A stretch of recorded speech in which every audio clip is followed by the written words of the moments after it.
These carousels hold only a portion of the merchandise housed here at the Things Remembered Distribution Center in North Jackson. It's much smaller merchandise than we would have had at the flow line. While the carousels have smaller items like bracelets, door knockers, and other trinkets, the flow line is made for bigger merchandise like large jewelry boxes and humidors. Flow line was picking 4 orders at a time. These automated carousels were picking 16 stores at a time.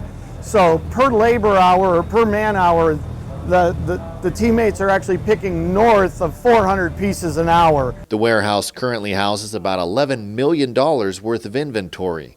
Ron Leo, Systems and Operations Manager, says during their peak season, inventory doubles to over $22 million. This is our receiving dock. Everything is scheduled in. My team unloads the containers or unloads the LTL trucks. And from the point where they actually physically unload it, they systematically receive the merchandise into our system.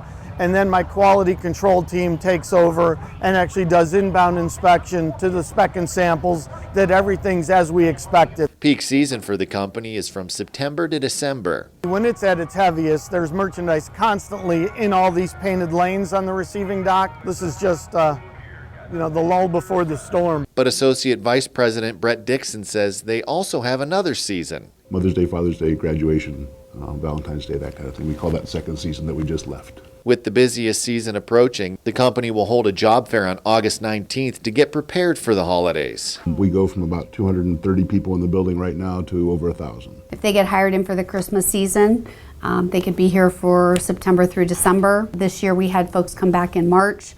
And some of them are still with us now and will stay with us all the way through the Christmas season again. Human Resources Manager Kathy McBride says the distribution center has a full-time staff of about 8 people. The rest of the employees are part-time. We do a lot of training from a standpoint of learning to engrave, learning to monogram. Those aren't things that we're going to find in outside hires. They don't come with that skill, so they definitely have to have that propensity to want to learn something new. So there's 3 basic processes. The distribution center takes care of all the inbound traffic of all the merchandise and then turns that around and fulfills all the stores with raw material. In addition to that, we also have a fulfillment center here that personalizes gifts in a direct-to-customer fashion, internet orders, store orders, catalog orders, other things that are done physically in here to be personalized, which is the core of our business. We get product that is transferred up from the from the DC up to us to the fulfillment center. The process begins here in inventory, says production manager Joe Whitaker. We have an inventory crew that works back here that puts away and picks merchandise.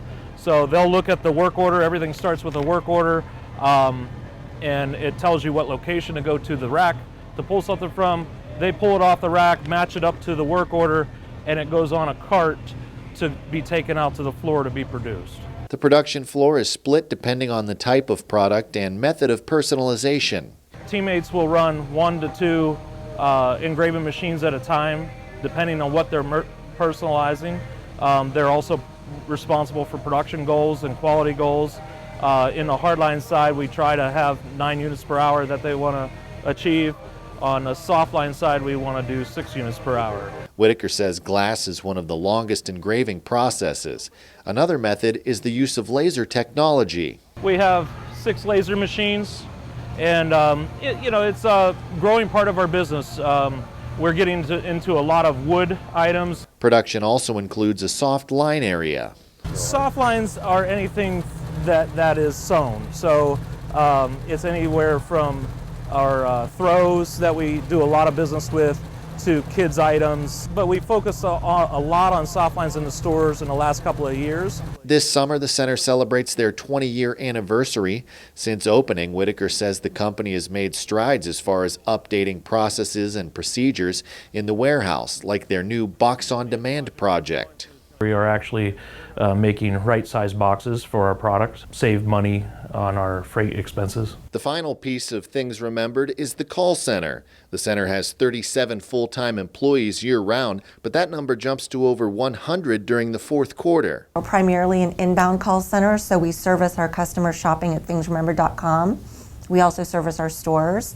We do a lot of fulfillment for our 400 plus stores across the country. And then we also have another area of our call center that is actually a business to business inside sales group. Director of Sales and Customer Service Diane McCarty says she's seen a change in the trend of business gifts in the last few years. What we're seeing is a trend to more useful gifts, writing instruments and pad folios, that type of gift, all the way to etched wine glasses, and things that you wouldn't traditionally think of for business gifting. The biggest changes have always been the influx of new merchandise.